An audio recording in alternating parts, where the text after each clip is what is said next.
بسم اللہ الرحمن الرحیم۔ اعتکاف اعتکاف جو ہے وہ امت مسلمہ میں ہے۔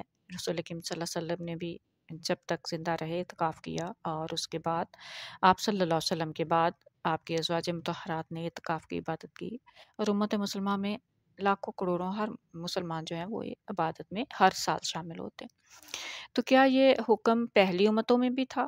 کیا پہلی امتوں نے بھی کبھی ایسی عبادت کی؟ اسی کے بارے میں آج ہم قرآن کی روح سے پڑھیں گے۔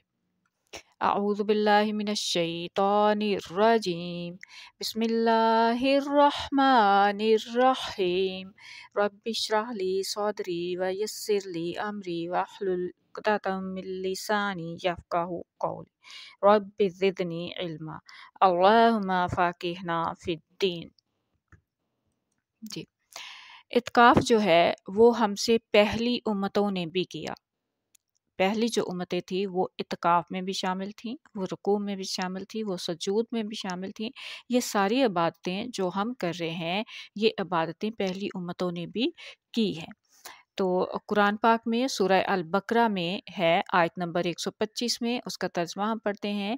اور ہم نے ابراہیم علیہ السلام اور اسماعیل علیہ السلام کو تاکید فرمائی کہ میرے گھر کو طواف کرنے والوں اور اعتکاف کرنے والوں اور رکوع و سجود کرنے والوں کے لیے پاک صاف رکھو۔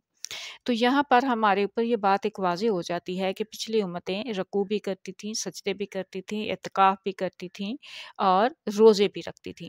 ہاں، وہ تھوڑی سی اختلاف ضرور ہو سکتا ہے کہ ان کے روزے کیسے تھے اور ہمارے روزے کیسے ہیں، ان کے روزوں میں اور ہمارے روزوں میں فرق ہو سکتا ہے، یا اعتکاف میں تھوڑا فرق ہو سکتا ہے کہ ہم 10 دن رمضان کے آخری 10 دنوں میں اعتکاف کرتے ہیں اور وہ کسی اور طریقے سے کرتے ہوں یا کسی اور طرح سے۔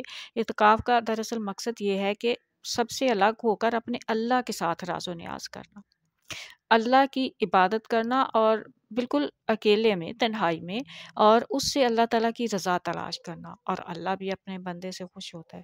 تو یہاں سے یہ بات ثابت ہوتی ہے کہ یہ صرف ہم ہی نہیں کر رہے، بلکہ ہم سے پہلی امتوں نے بھی یہ جو عبادت ہے اللہ کی رضا حاصل کرنے کے لیے یہ عبادت کی ہے، وہ بھی اللہ تعالیٰ کی رضا حاصل کرنے کے لیے یہ ساری عبادتیں کرتے رہے ہیں جو ہم آج کرنے کی کوشش کرتے ہیں۔ تو اللہ تعالیٰ جو ہے وہ، اور دوسری بات یہاں پر ایک یہ بھی ہے کہ اگر پہلی امتوں نے تو یہ عبادتیں کی ہیں، اگر ہم نہیں کریں گے تو ہم ان سے کم ہو جائیں گے۔ تو ہمیں، کیونکہ رسول اکرم صلی اللہ علیہ وسلم کی امت تمام امتوں سے بہترین امت ہے، تو اس لیے پہلی امتوں سے زیادہ بڑھ کر عبادت اور زیادہ بڑھ کر اللہ کی رضا حاصل کرنے کی کوشش کرنی ہے۔ اللہ تعالیٰ ہم سب کو اس کی توفیق عطا فرمائے، آمین۔ السلام علیکم ورحمۃ اللہ۔